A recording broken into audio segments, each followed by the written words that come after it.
Perkenalkan, nama saya Patricia Putri, NIM 201041717164. Di sini adalah video ringkasan saya setelah saya menonton dua video yang telah ditugaskan menyangkut metode transportasi, mata kuliah manajemen operasi 2. Untuk video pertama yaitu tentang penjelasan transportasi metode stepping stone, yakni menentukan alokasi dengan menggunakan northwest corner.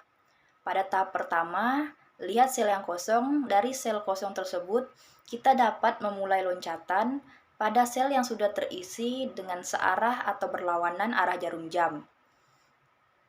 Penyelesaian dengan metode stepping stone, ada beberapa hal yang perlu diperhatikan dalam menyusun jalur stepping stone, yaitu yang pertama, arah yang diambil, baik searah maupun berlawanan arah dengan jarum jam, tidak menjadi masalah dalam pembuatan jalur tertutup. Yang kedua, hanya terdapat jalur tertutup untuk setiap sel kosong. Yang ketiga, jalur tersebut hanya mengikuti sel yang terisi kecuali pada sel kosong yang sedang dievaluasi.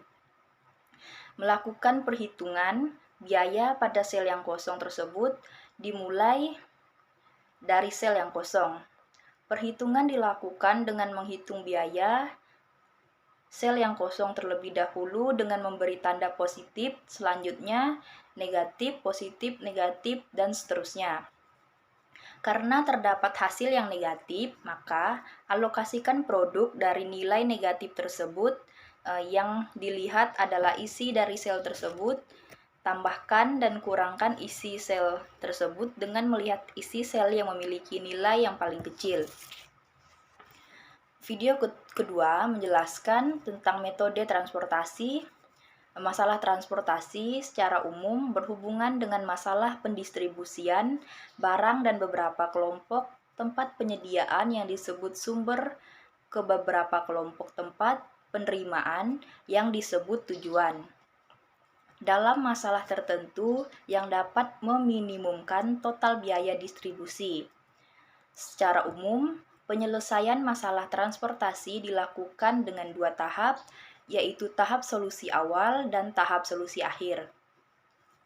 Pada tahap solusi awal, yang pertama, metode NWC atau Northwest Corner dengan langkah pengalokasian dimulai dari pojok kiri atas dan berakhir di pojok kanan bawah. Yang kedua, metode LC atau least cost dengan langkah pengalokasian dimulai dari biaya terendah dalam tabel. Yang ketiga, metode VAM atau Vogel Approximation Method dengan langkah pengalokasian dilakukan pada kotak variabel dengan biaya terendah pada baris atau kolom yang terpilih. Sedangkan untuk tahap solusi akhir, yaitu yang pertama, menentukan jawab layak pertama dengan menggunakan metode pojok barat laut atau NWC. Yang kedua, melihat sel-sel yang kosong untuk memulai loncatan ke sel yang terisi dengan searah jarum jam maupun berlawanan arah jarum jam. Yang ketiga, menguji penyelesaian awal sudah optimal atau belum.